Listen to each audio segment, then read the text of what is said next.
Alors bonjour Laurent. Bonjour. Alors, ça fait quel effet de faire un TEDx Saclay? Quand vous achetez une machine à laver ou un téléphone portable, en êtes-vous véritablement propriétaire?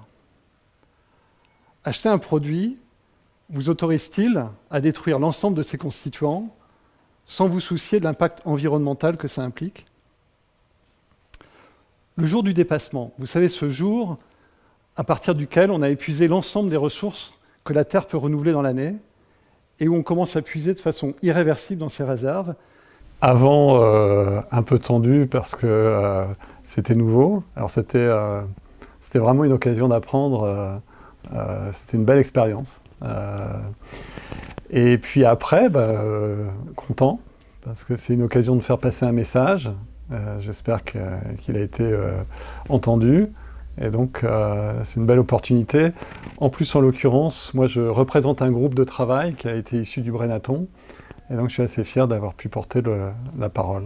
Voilà. Mais vous pouvez résumer l'idée principale de votre intervention? Alors, l'idée principale de l'intervention, c'est qu'aujourd'hui, on a besoin de changer nos comportements de consommation. Il y a une pression sur les ressources et sur l'énergie qui est énorme. Et donc, il faut arriver à trouver ce moyen de maintenir le bien-être, le niveau de vie, tout en préservant la planète. Et cette proposition qu'on fait, c'est dans le cadre de ce qu'on appelle l'économie sphérique, où on multiplie les réutilisations, le partage des objets, de mettre en place une consigne universelle qui va nous permettre de valoriser justement les objets et leurs constituants pour les préserver. Alors pourquoi Terre, notre vaisseau, vous parle particulièrement? Vous avez participé au Brenatton, ensuite voilà. Maintenant le TED, ça vous parle?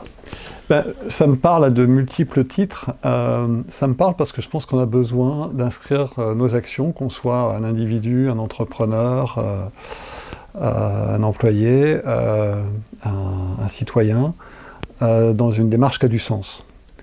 Et arriver à répondre à des enjeux sur l'environnement, sur la décarbonation, sur la préservation des ressources, sur la biodiversité, le climat, pour moi c'est essentiel en fait.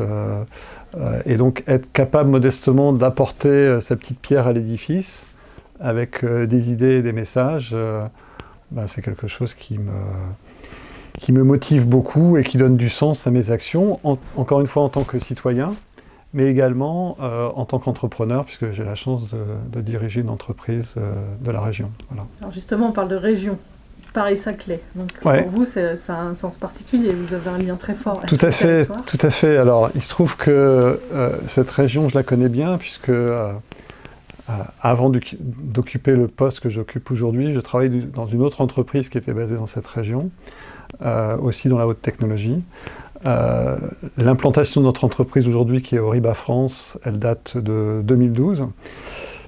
Donc ça commence à faire un petit moment. Ça a été mûrement réfléchi pour être au cœur d'un écosystème où on peut trouver l'excellence technologique avec des partenaires, avec des collaborateurs, des universitaires.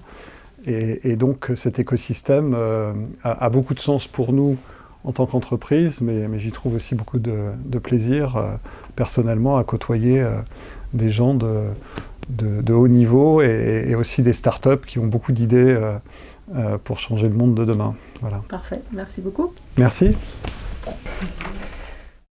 Le Mahatma Gandhi nous suggérait d'incarner le changement qu'on veut voir dans notre monde. Eh bien, je vous suggère, tous ensemble, d'agir pour l'avènement de l'économie sphérique et de l'abondance des usages. Merci.